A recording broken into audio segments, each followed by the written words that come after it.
What's up, guys? My name is Nathan.lavalley, and I've joined here today with my co-host, Jessie.Hunley. And today we have a phenomenal guest on the podcast. He has self-authored 15 rom-coms. His name is... I'm Tim Neale.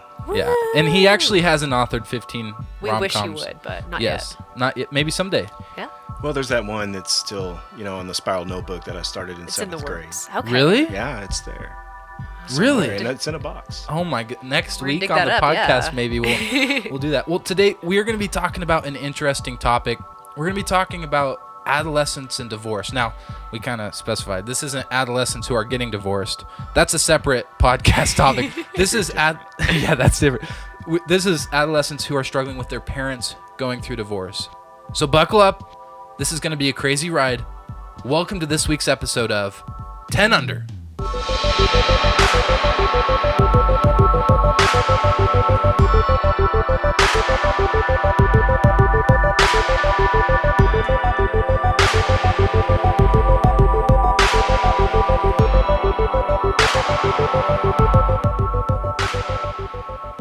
How are you guys doing?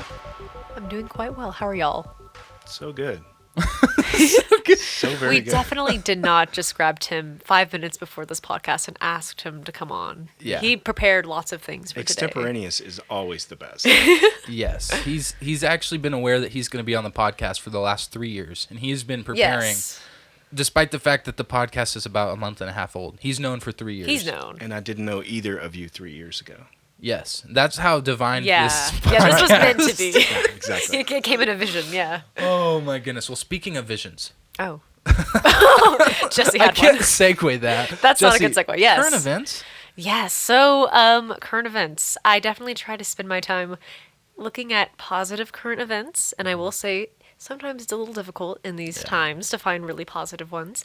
But I do want to hear your thoughts about certain things happening in our country right now. So there's a lot of talk about states starting to open up. I believe Georgia has already started reopening salons and different businesses like that, which is, exciting to an extent, but also some people are worried about the virus spreading more, but we want to help people, feed their families and support themselves and have the economy going. So I was curious to hear what you guys think about this careful balance between helping the economy, helping people be safe.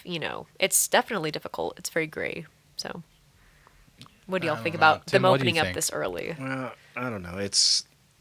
Like what they're doing in Georgia seems a bit early. But man, this is uncharted territory for Yeah. everybody. This has never happened before, not at least in 100 years. And the world is, culture is very different now than it used to be. But people not working for a good period of time causes its own hardships. And you got to make sure that, the cure is not worse than the disease. And I think, they should keep these things local. I mean, they should let local people decide for their local area what the appropriate action is. That your local politicians are always the most accountable. They're always in touch with what's going on.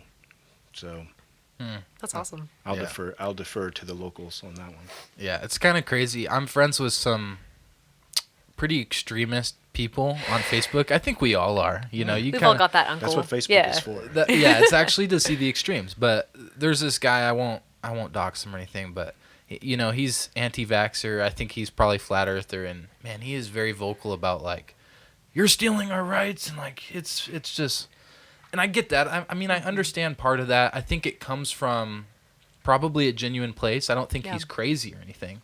But I guess I wouldn't take it that far. I kind of land where you are. Let's land somewhere in the middle. Let local places decide. But Yeah, absolutely. I think that's the best way. There's always going to be a crowd out there that thinks the extreme is happening one way or the other. And of course, if this goes on forever, they are taking your liberty. At some point, you do Yeah. have to stand up. Yeah. Is 4 weeks in the time to stand up? Probably not. yeah, A little early for that. yeah, Yeah. I love that. That's awesome. So that's kind of what's going on in the U.S. Scouring the internet for other positive things. I don't know. This is really random, but I feel like Tim is very niche with his hobbies, so he may find this interesting. There's this man. thing called the Lost Apple Project. And so there's lots of species like throughout the world that are going extinct. But this project has recently discovered 10 species of or types of apples, I don't know, that are no longer extinct. They thought they were extinct. So we have now 10 new apple What? species that have been discovered that are not extinct. So How does an apple go extinct? I guess we can eat them. What? If an apple is extinct, is it like on the endangered apples list? You can no yes, the longer endangered apple list. For $1 a day, you can save these apples. They just have a picture of it at the store. You can't actually Yes, buy it. you can't but buy can it. donate toward it. Yeah, donate towards its cause. Yeah, for its in habitat. memory of. Well, speaking of Apple, not to Yeah? jump in a bit here, but Apple actually released their first ever affordable smartphone. Affordable. Yeah, well, they released the SE version of their modern smartphone. It has the A13 chip. It's like a pretty competitive, like, good smartphone at $400. Oh, 400. Okay. Actually, at that price, probably the best phone Yeah. ever made. That's shocking. Seriously, yeah. Wow. I'm an Android guy through and through, but like that's progress right there. That's cool. It That's is. awesome. I mean, if you don't mind not having the most current camera and the most current screen, Yeah. it's fast and it's going to be relevant for a long time. I It's mean, the if you job keep your done. phone for 3 or 4 years, that's your phone. Yeah, and I know a lot of Apple people who have been getting like the iPhone 7 or 8 even now because it's that cheap phone. Mm-hmm. Now there's a modern offering that is the cost that you're looking Yeah. at. It's kind of cool. It's exciting. Even as an Android guy, I can go, that's kind of cool. I you love know? that. Okay, and finally, I don't know if Tim has seen this show, but I know Nathan is going to be really excited about the Parks and Rec reunion that's happening. I don't know if you've seen that show, Tim, but You are Ron Swanson. He's Ron Swanson. Let's be real. It's a very popular show on NBC, and so Have you seen it? I have seen it. he's seen it. I'm not a fan necessarily, but I've Oh. seen it. Okay. Well, he chuckled when I said he's Ron Swanson. I get the style. Yeah. You get the it's style, just- yeah. it's- Kind of The Office-esque. Mockumentary. Yeah. Yeah. Cool. So yeah, they are releasing a reunion episode, and proceeds from that episode will be going to Feeding America, helping out hungry families during this COVID outbreak, which is exciting. That's an organization. Yeah, They're not Feeding just America. Yeah. gonna try to feed America. Yeah, we're just with gonna money. feed the whole country. Okay. Yeah. Okay. Cool. But That no, won't that take is an long. organization. So apparently it will be available for streaming May 1st. So Yeah, I'm so I'm excited. so hyped. Oh my gosh. Speaking of stuff like The Office and Parks and Rec, did you see Steve Carell's directing a show that is dropping? It's actually on my birthday, May 29th. What I is forget the it? title. It's like Space Wars or something like that. Where it's Oh, like, it's about the Space Force, right? Yeah, Which Space is Force. Yeah. hilarious. It looks so good. I'm so excited. I'm hyped. I'm like, Yeah. let's go. Yeah, I know some of you listening at home are excited about that too. I love Steve Carell. Yeah, I love Steve He's a Carell, too. gem.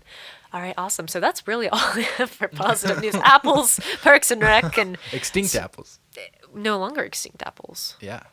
It's great. You know, there are a lot more species of these things than we know about. You know, I started traveling to Kenya a few years ago, and then one of the guys told me there, and I looked it up and found out to be true. There's over 100 species of banana. What? We only see 1 or 2 in the United States. I thought there was one banana.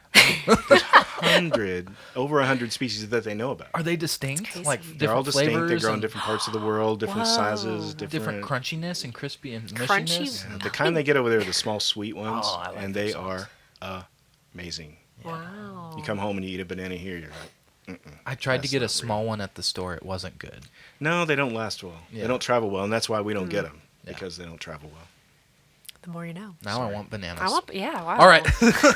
On to our topic. We are talking about divorce, more specifically adolescents going through their parents getting a divorce. And this isn't something that we've chosen to talk about for any specific reason other than it's just one of those important topics for us to be mindful of. It's kind of like any other important topic that we could talk about, like depression, or we could talk about self-harm or eating disabilities. These aren't things that are likely affecting the majority of our students, although some of them may be, but these are things that because they affect a percentage of people, they're worth talking about. And this is one of those things. And so the first thing I just want to ask you guys, and I haven't asked you this ahead of time, so I'm kind of putting you on the spot. Do you guys have any experiences with divorce, whether it be through your friends or through someone you know, or just an experience that you've had? Not directly, although my sister got divorced about, I think it's been about 12 years or so. So Okay. while her kids were still late childhood, early adolescence, so we got to watch that happen and all the things that went down around that. So that's about as close as we've been to it. Yeah. That's hard. Yeah, I mean, I've been really blessed to have had my parents stay together, which honestly is kind of rare nowadays. Like, it's the rate of divorce has gone up, so that's a big blessing. But my aunt and uncle actually had a really, really bad divorce, and it was hard to watch because I was really close with my cousins, but you could just see how it tore them apart, and they kind of like went against their mom, and like it was really messy. And so, I mean, I can't imagine what they went through, like the emotional trauma. Like, that's really, really hard. But yeah, it was hard to watch from the outside for sure. Yeah. Other than my dad's parents going through divorce, I haven't experienced very much of it. I've had students who have struggled with their parents getting divorced, and I've kind of seen the effects. I remember a student whose parents got divorced before I started working at the church that he attended, and I mean, some of the stuff that was going on between the parents, it was like warfare. Yeah. Like yeah. And it was like, who's going to get the child, and they were like strategically filing strikes against each other to nullify the contracts. And I just remember him feeling so like caught in the middle of like, I want to love my dad and I want to love my mom, but like, grow up. It's a weird thing for a kid to be put in the situation of telling his parents to grow up. Yeah. And we're not here to make a claim on divorce or to really talk about the theology of it. I'm not so interested in that in this moment. What I'm more interested is talking about what it's like to go through that as an adolescent, and some things that you listening at home can apply practically. It might be you going through this, it might be a friend going through this. And so no matter who you are at home, maybe you're even a parent and you're going through this, or you're a parent and like you're not going through this, you're going to gain something from hearing some of this stuff and getting some of these stats and figures. So the first thing I want to go over is just some of the transitions and challenges. Before I dive into this, I do need to reference, I am pulling from a book that I pulled from previously already. It's called The Comprehensive Guide to Youth Ministry Counseling. It's by Dr. Les Parrott, and it is, oh no, that's the foreword. Who's the actual author of this?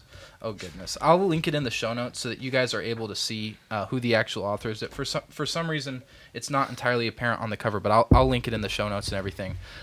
Super great book. So I'm going to be quoting some from this. I just want you guys to be aware of this. This isn't like Nathan's geniusness. This is Nathan reading someone else's geniusness. So, so there's 3 different stages here. There's students who are struggling with the initial impact of divorce, students who are struggling with living in a single parenthood family, so they're not with both parents anymore, they're with one or the other, and then kids that are living in blended families, which is not like, we're not talking about racially blended families, we're talking about like a mom and a dad who have maybe remarried and they're traveling back and forth between 2 separate families. So if you're struggling with the initial impact of divorce, it's common to feel grief and loss. And for parents, it can be grief over the loss of the marriage. For teenagers, it's grief over what feels like the loss of both parents. One parent moves out, the other parent is often less available. And so even though that might not be the case, that's what it can feel like to a student. Kind of the key one that I highlighted here is that students can have feelings of it's my fault. Or children and teenagers, they'll often feel responsible for the breakup or feel a sense of failure that they couldn't prevent it.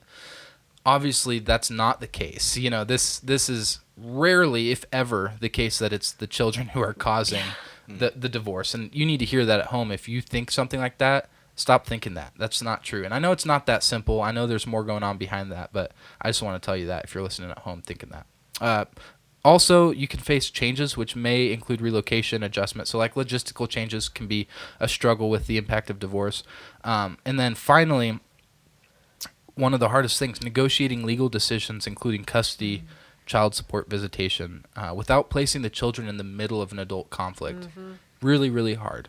And so maybe for students struggling with the initial impact of divorce, it's kind of a whirlwind. That's what I pick up from this. It's like a whirlwind. There's all sorts of things that are making it difficult. Now, secondarily, maybe you're in a single parenthood environment where, kind of the classic example is a dad decided he wanted to leave, or maybe it's a mom who decided she wanted to leave, and so you only have half of your parents. You only are living with one of your parents, and maybe you're living with one of your parents but kind of going to another parent every once in a while. That's kind of this scenario. So one thing you'll feel is increased responsibility for the teenager specifically. If you're the parent, it'll be taking care of younger siblings, or sometimes the kids will even feel like they need to take care of their parent because now they don't have that essential support system next to them.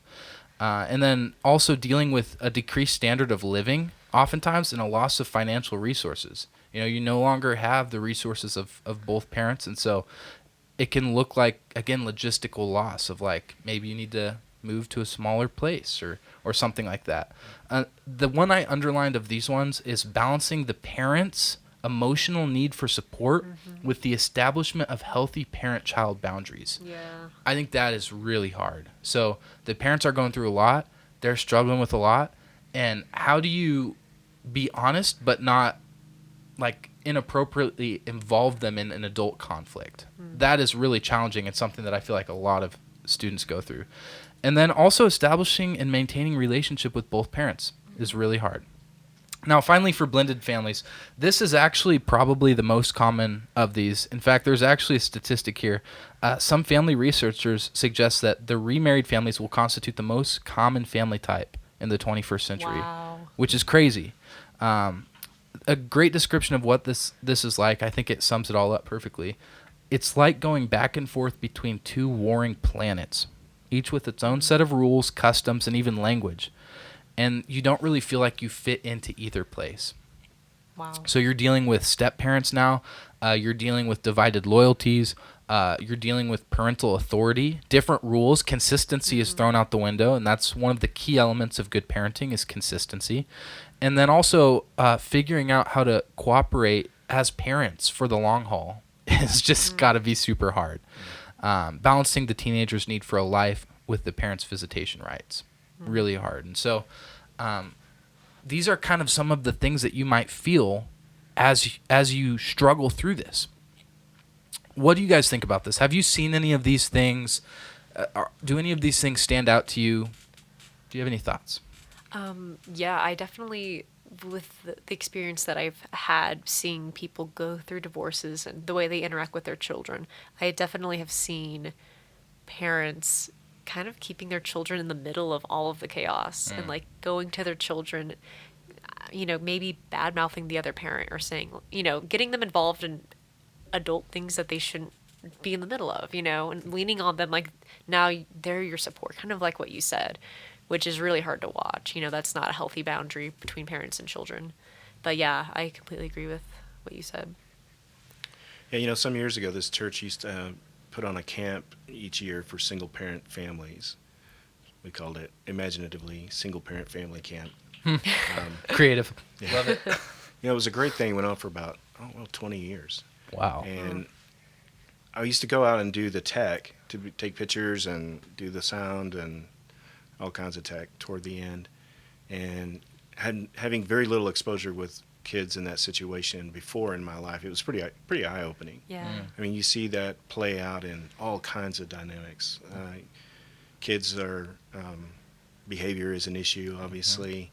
A lot of times they were there maybe with their dads, and moms weren't there, so there was hostility there.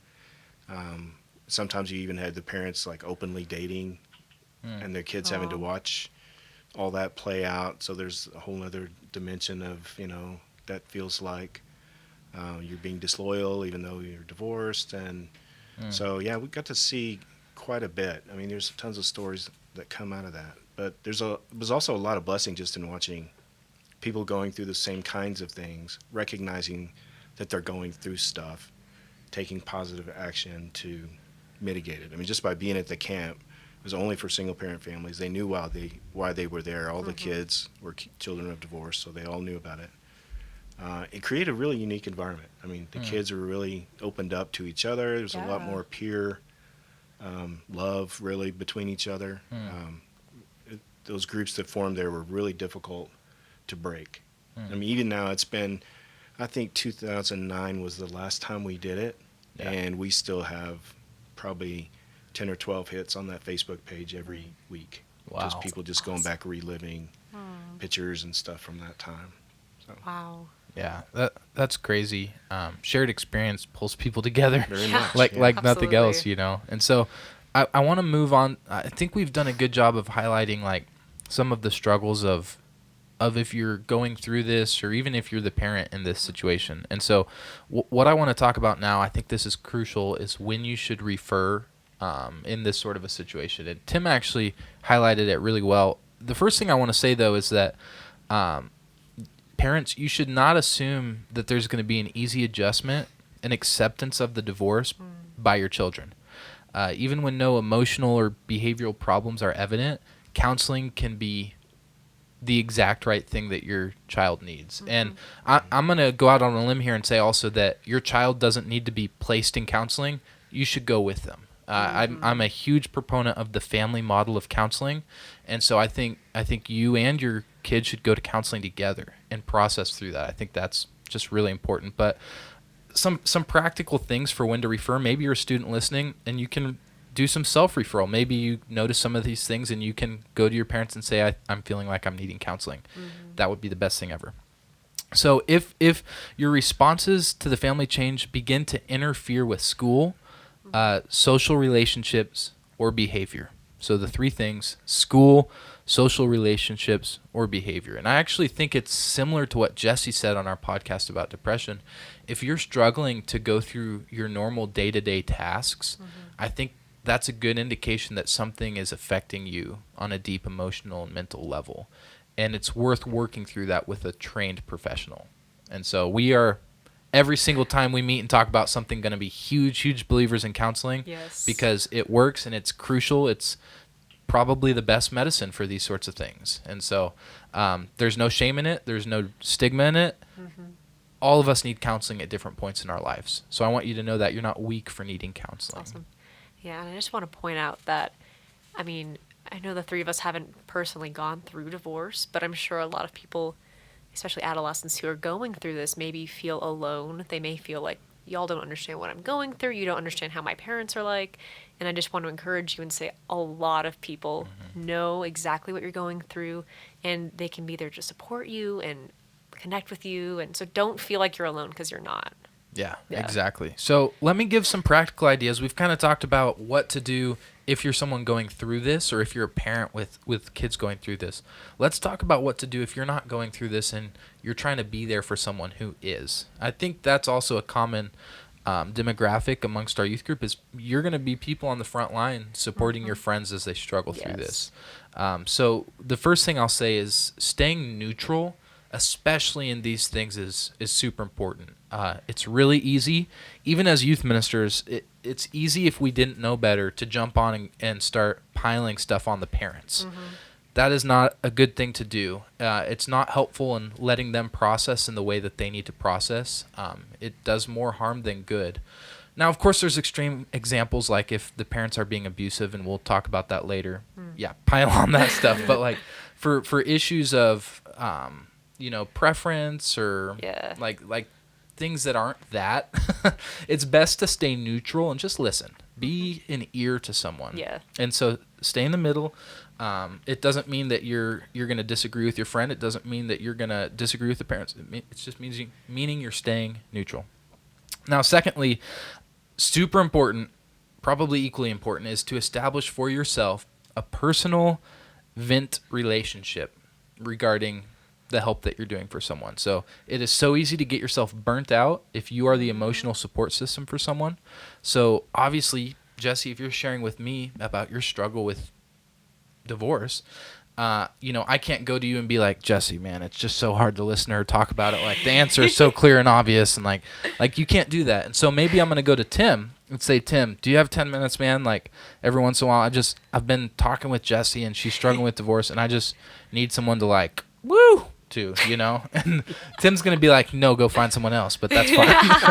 No, I'm just kidding. Tim's going to be bro. He's going to be like, sure, that's fine.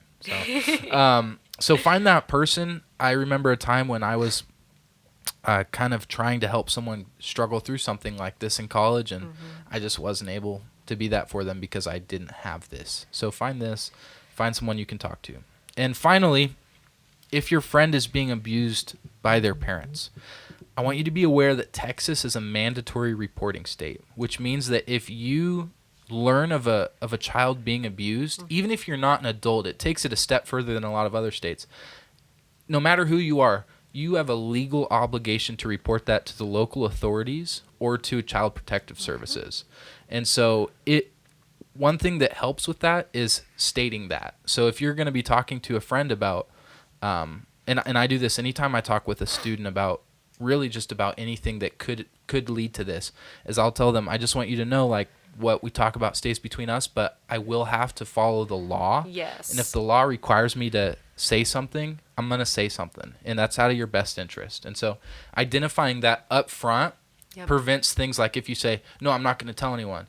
And then they say, yeah, my dad's beating me. Well, you've now broken trust with them. Yes. Yeah. So identify that from the get-go, right out of the beginning. Do you guys have any thoughts about that specifically? Any good techniques for saying that even? Well, I think you just have to be as upfront as possible. Yeah.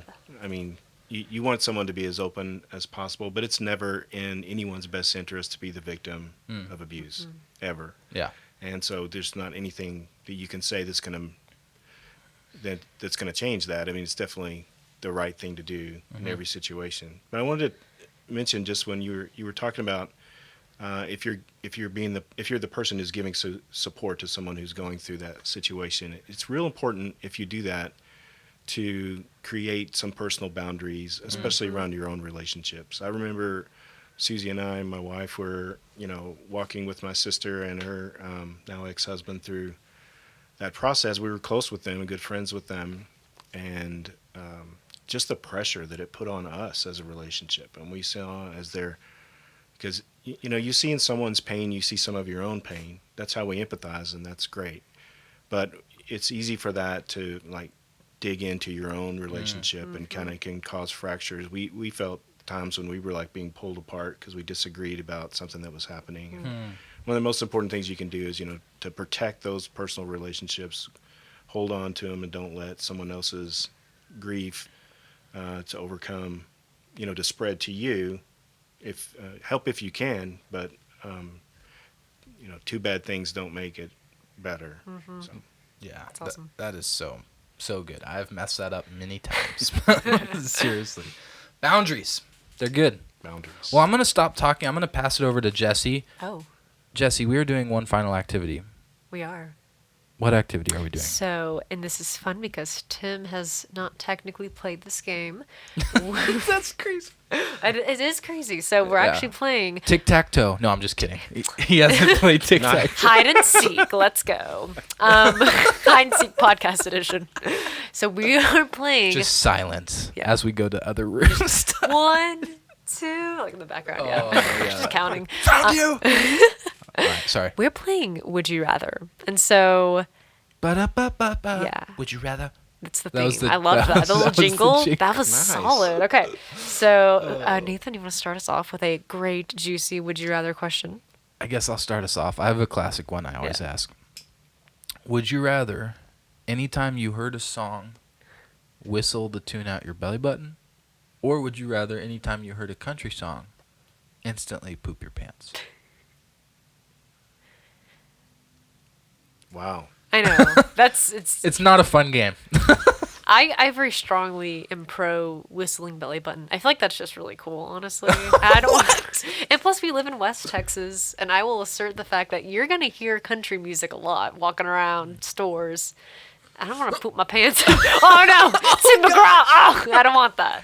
So I'm gonna go whistling belly button. Well, I think most sane people would go whistling belly button there just for the. Well, Nathan has an answer. Thought of not wanting to poop your pants. I will say, however, that it is a constant struggle for me because I do not care for country music, Amen. and so I tend to. So you're naturally trying not to. Yeah, normally I hear it and I clench up anyway because I'm afraid about what's So going to you happen. actually have He's this. struggling You're with like this squeezing. right now. Yeah. This is a real thing. Oh my You're goodness. actually touching something. Yeah, I just It's gonna feel hurt in a bit. I kind of feel like whistling belly button would just make my job as a musician really challenging.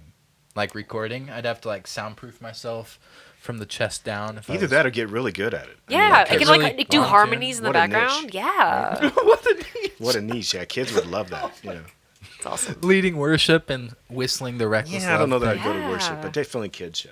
Yeah. Kids TV. For sure. Oh yeah. Cable access. Draw a little face on it. Yeah, it's a whole character. Yeah. That giant hat that you wear over your whole top of your body and you draw a face It's just on the your Oh belly my button. goodness. That's cool. I like that. That's impressive. All right. Okay. Let me see. Let's do. Would you rather only be able to whisper or only be be able to shout for the rest of your life. Those are your choices. Again, this feels a little real. I kind of feel like I just shout. Me too. In I'm I'm so loud, always. I talk quietly with people I'm close with, I guess, you know. Yeah. I don't know. Yeah, I think I would rather whisper. I feel like I've shouted a lot of my life already, and I'm probably about done with it. You're So moving into Out the of your whispering system, stage. yeah. Whisper. Yeah. Nice. Plus, you couple that with the, the eye thing that you can do with your eyebrows, to make it the stern look, along with the whisper. That was scary. That was Yeah, see? intimidating, Works, see? It still works, yeah. I think it works better than yelling. Yeah. Yeah. I just what is the yelling though? Like, can you show me what the yelling? Like, back up a bit and what does the yell sound like? Okay. Hey, Nathan! Oh, okay. So talking loudly. Forever. Right. Like, Yeah. what's up, Jesse? How are you doing? Like that kind Yeah, of? forever, yeah. I just couldn't picture being a whispering youth minister. I would rather whisper. I would Because rather. then, they're but, going to be drawn in to listen to what I'm saying. Yeah, I don't know. I feel like these are both bad options. I mean, That's I'm why just it's picturing, a game. Exactly. your friend's pet cat dies, and you're like, I'm so sorry for your loss! But hold on, you could just not speak. I mean, yeah, but you just give him a little pat and a... Yeah. Sorry. All right, I've got one final question. This is the hard one. We're gonna end with a bang here, Okay. and I want to discuss this in depth. Would you rather know when you're gonna die, or would you rather know how you're gonna die? I definitely do not want to know how I'm going to die. That's terrifying. I do not know. And I don't honestly care when I'm going to die. But I honestly do not want to know how I'm going to die. Because what if it's horrible? And you're just waiting for that thing. I mean, what if you're going to burn up in a car? Yeah. Oh. Are you never going to get in a car again? But you'll still burn up in a car because that's how you're gonna I know, die. Ew, but that's then so you'd be terrified that creepy. is today the day, or no, am I just being an idiot? And it's not going to happen until I'm 85 years old. I don't know. Yeah. No, I definitely, if I have to choose, I want to know when, not how. Now, I want to launch an argument for both. If you know how you're going to die, let's say you know you're going to die in a fiery car crash, you could, pursue a career in the circus, walk on tightropes, because you know you're not going to die doing those things. You know? It's intriguing. That's a good point. But if you know when you're going to die, you can kind of do the same thing of, I know I'm not going to die today, so I'll be as reckless as I can. Wow. Or fearless. Yeah. Yeah. You could just go around saving people. Yeah. Yeah. Well, I was thinking about that just the other day. There was this lady across the way from me. I kind of live, well, not kind of. I live in a really sketchy apartment complex, and we can joke all day about Midlands and the Bible Belt, and but in my apartment complex, it is not that way. And I just heard this lady on the phone yelling. It was something about. I kind of listened for a minute or two just because I heard it at 1 a.m. in the morning, of course. And something about her ex-husband has a new girlfriend, and her daughter doesn't want her in her life. He wants a new. And and I was like, should I go over there and talk to her? And then I was like, I have a family. What if this is bad? Yeah. So it would free you up from ministry too, is kind of what you're saying too. Yeah, although it doesn't protect those around you. Just knowing That's when true. you're going to die or how you're going to Oh. die. So you can put other people at risk too. So, Ooh. I think it's really a good idea to not know either. Yeah. Oh, yeah. Probably- I'd much rather never know. Yeah, that's probably why God did it that way. Jesse. I'm not going to tell them. Yeah. Okay, so I first heard this question and I thought, if I knew when I was going to die, I would just be really I don't know, just thinking about that day, obsessing about that day. And so I was like, I don't want to know. But then I was like, maybe I want to know how I'm going to die. But now I'm thinking I'm going to obsess about that. And that's going to paralyze my life about oh, I'm going to drown. I'm never going to go swimming again. Yeah. Versus I'm going to die in 20 years. I'm going to make the most of my life. And live life to the fullest. And Yeah. I can plan accordingly. So I Yeah. feel like knowing when is better, honestly. It's almost a matter of perspective as to whether knowing when you're going to die makes your days feel longer or shorter. You know what I mean? That's Yeah, almost a for perspective sure. thing. Yeah, and it's really about having an eternal perspective if you can. Mm-hmm. And it's the hardest thing to do for mortal people to have an eternal perspective. But in the whole scheme of things, if you're going to live forever, looking back, even if you live to be 120 years old, that was just a blink anyway. It Yeah. really didn't matter when you died, right? Because Yeah. all of the rest of your life is ahead of you. Yeah. That's awesome. That's hard to live that way. I guess that's the whole human struggle thing. Yeah. That is hard A lot to of live books that way. written about that, but none by me. Well, you should write Not one. yet. Yeah. So, Jesse, I do want to ask you one final question. Yes. How do you think you're going to die? Yeah, let's all guess how we're gonna die. So Oh, man. Wow. how Okay. am I gonna die? Ending in a dreary note. I like it. I don't know. How do we make this not morbid? It's just a morbid It's a really topic. good question. I don't know how to answer this question. Tim, I'll let you go first. Do you have any thoughts about your own death? I'm thinking most likely I'm just going to be old. That's the hope. Die of really old age, and ideally, with grandkids, grandkids saying, God, Grandpa, you were great. We're glad you were around, and, we're going to miss you, but it's been great. And, I mean, that's what you hope for, right? I mean, you get to the end, and everything is, the people around you are sad to leave you, but also happy that they knew you. And if you can get there, that's a win. That's all you can really expect. Yeah. So Tim dies of beautiful. just age. Yeah. Yeah, I'm halfway there, so I'm going with just being old. Hey. Wow. It's most likely. All right, Jesse. Nathan's over here saying, you're not just halfway old, bro. No, You're most of the way up. no. With medical technologies. Oh, yeah, that we feels could. a lot I better. mean, Yeah. you're 80 now. We could very well live to be Okay. 160 Yeah. by the time. Nah, I'm kidding. I'm joking. I'm joking. That hurt. I'm sorry, Jesse. Okay, I can see myself, I don't know, just dying from something really stupid. Like I trip and a bus hits me. Like I'm really clumsy, if you know me. I can just see it being something dumb, and then like Andrew finds out and he's like, oh, she tripped, of course. And he's just not surprised. He's just like, all right. Yeah. I could picture Andrew's reaction like. Sounds about right. No, I'm just kidding. All right, Nathan, how you gonna die? I think I would have used to have said something crazy because I'm kind of a No, you're crazy you like are. I'm gonna do flips and like jump off stuff. But now with kids, it's like, man, I really want to die of old age. I want to be there for them. I want to I want my kids to grow up. I want to be able to when my parents pass away, to be a good head of the patriarch almost, and so I don't know. I guess I would say I would probably be abducted and just disappear. If I had to answer realistically. Whoa, that was such a left turn. The very least Who's likely thing to happen in the kidnapping you? universe. You're pretty I sure don't know. that's it. It's weird because I can't say I'm not gonna die cliff diving. I'm not gonna die riding a bike. I'm not gonna do those things anymore. Like, well, I'll cliff dive, but not ride a bike. Like I'm not gonna. I probably wouldn't. It probably wouldn't be old age. I'll probably just be abducted. What are they? Okay, I'm just so intrigued by who these people are that want to kidnap Who Nathan. do you know that's ever been abducted and just I have disappeared? 30-year-old dude. Well, does you anyone don't even know know them anybody because they've that been has? disappeared. They've been disappeared. So you're into alien abduction. That's the I next am podcast very into talk. We'll that. talk about that. Okay. Yeah. No, I'm just kidding. I'm not into that. Interesting subject. Well, this has been the Youth Podcast. Tim, thank you so much for coming on. Yes. That was a blast. It's been Thanks for having riveting. me. Yeah, that was awesome. Well, we are so glad that you tuned in, and we just want to let you know that we love you. We are here for you. This has been an episode of 1, 2, 3, 10 Under. Under.